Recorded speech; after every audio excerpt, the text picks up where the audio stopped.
there, kids of all ages.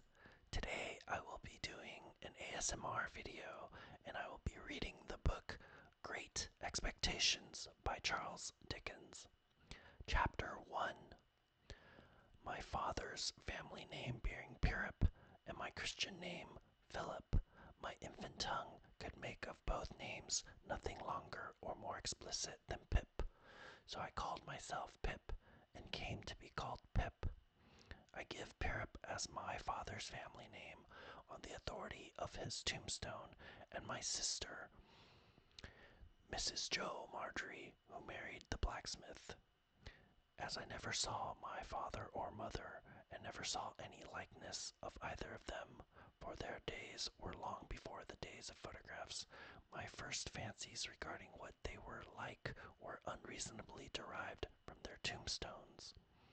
The shape of the letters on my father's gave me an odd idea that he was a square, stout, dark man with curly black hair.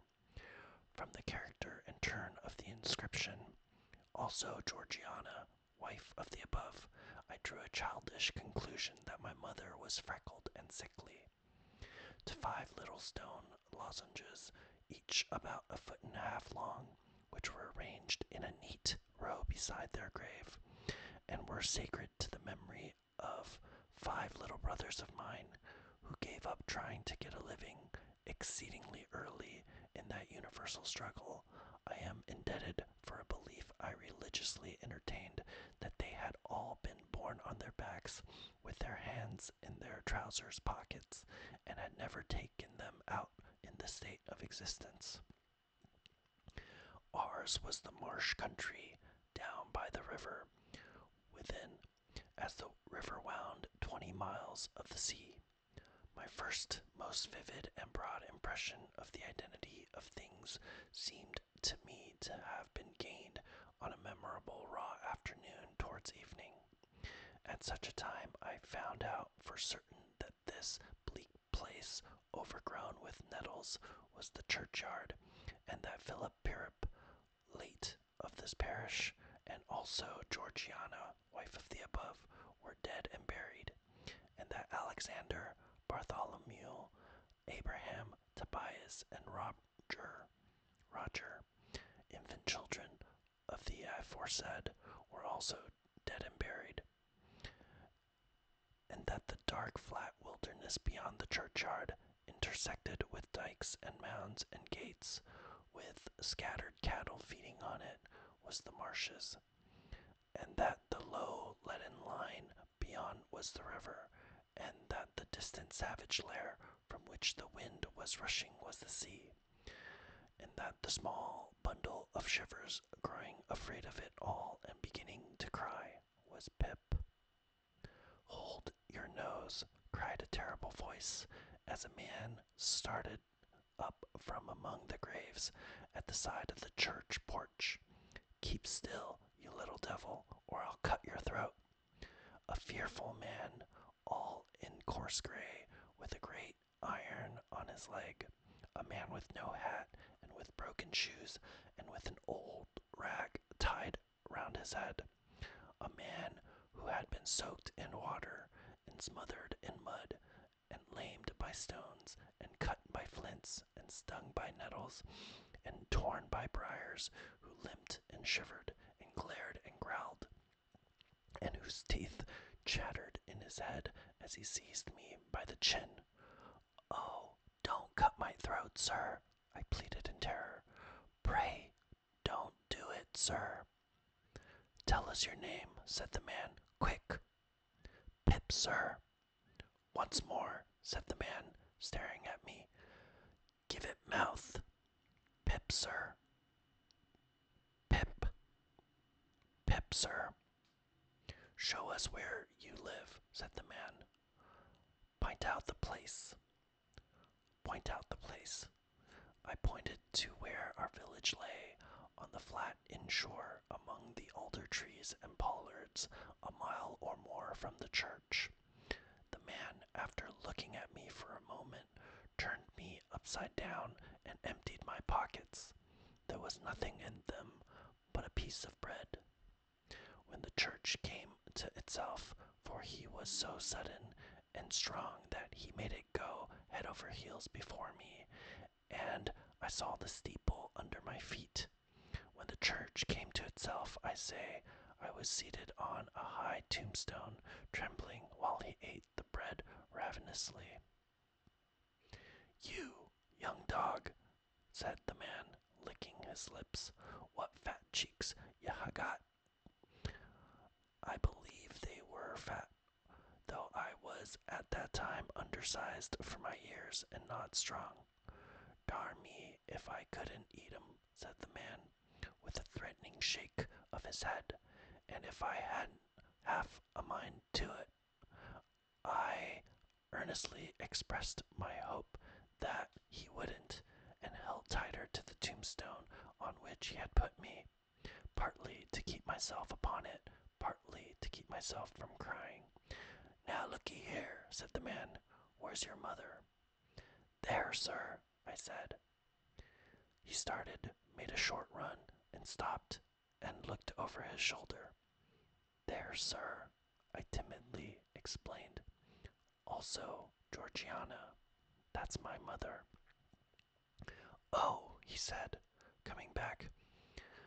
"And is that your father alonger your mother?" "Yes, sir," I said. "Him too, late of this parish." "Ha!" he muttered then, considering. "Who'd ye live with, supposin' you're kindly let to live, which I hain't made up my mind about?" "My sister, sir, Mrs. Joe Gargery, wife of Joe Gargery the blacksmith, sir." "Blacksmith, eh?" he said, and looked down at his leg.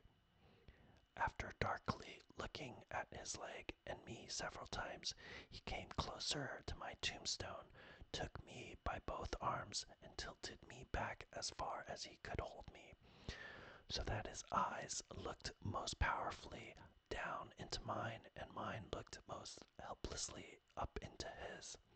"Now looky here," he said, "the question being whether you're to be let to live. You know what a file is?" "Yes, sir." "And you know what wittles is?" "Yes, sir." After each question he tilted me over a little more, so as to give me a greater sense of helplessness and danger. "You get me a file," he tilted me again, "and you get me wittles," he tilted me again. "You bring 'em both to me," he tilted me again, "or I'll have your heart and liver out." He tilted me again. I was dreadfully frightened, and so giddy that I clung to him with both hands and said, "If you would kindly please to let me keep upright, sir, perhaps I shouldn't be sick, and perhaps I could attend more." He gave a most tremendous dip and roll, so that the church jumped over its own weathercock. Then he held me by the arms in an upright position on the top of the stone, and went on in these fearful terms: "You bring me tomorrow morning early that file and them wittles.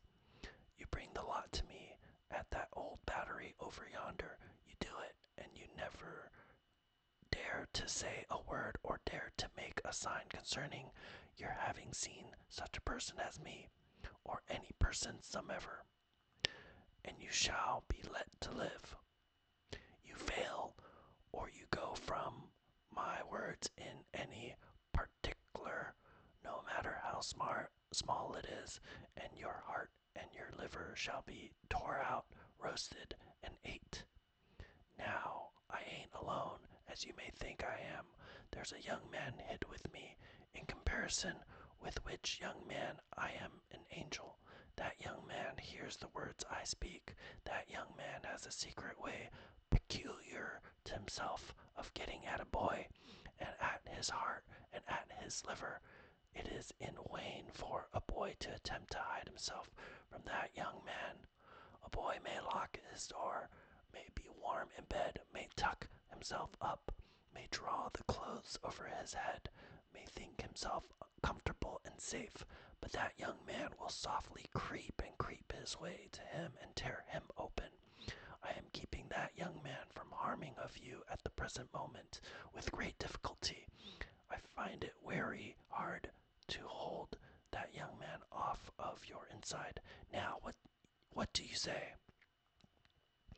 I said that I would get him the file, and I would get him what broken bits of food I could, and I would come to him at the battery early in the morning.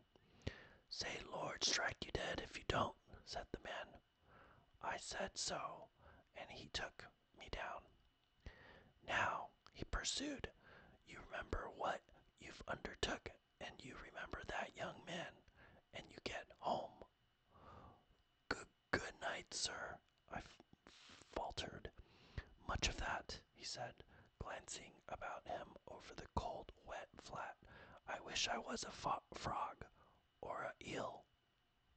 At the same time, he hugged his shuddering body in both arms, clasping himself as if to hold himself together, and limped toward the low church wall.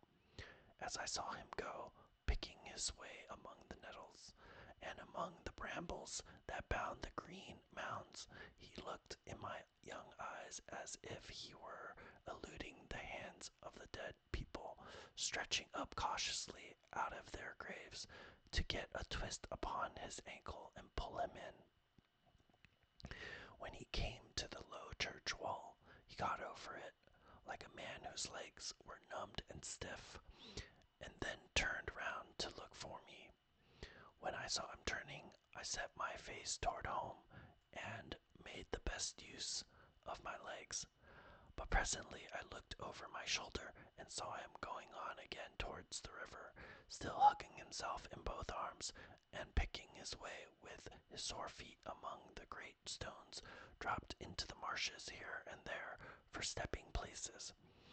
When the rains were heavy or the tide was in, the marshes were just a long black horizontal line then, as I stopped to look after him, and the river was just another horizontal line, not nearly so broad, nor yet so black, and the sky was just a row of long angry red lines and dense black lines intermixed. On the edge of the river I could faintly make out the only two black things in all the prospect that seemed to be standing upright. One of these was the beacon by which the sailors steered, like an unhooped cask upon a pole, an ugly thing when you were near it. The other, a gibbet, with some chains hanging to it, which had once held a pirate. The man was limping on towards this latter, as if he were the pirate come to life, and come down, and going back to hook himself up again. It gave me a terrible turn when I thought so, and as I saw the cattle lifting their heads to gaze after him, I wondered whether they thought so too. I looked all round for the horrible young man and could see no signs of him. But now I was frightened again, and ran home without stopping.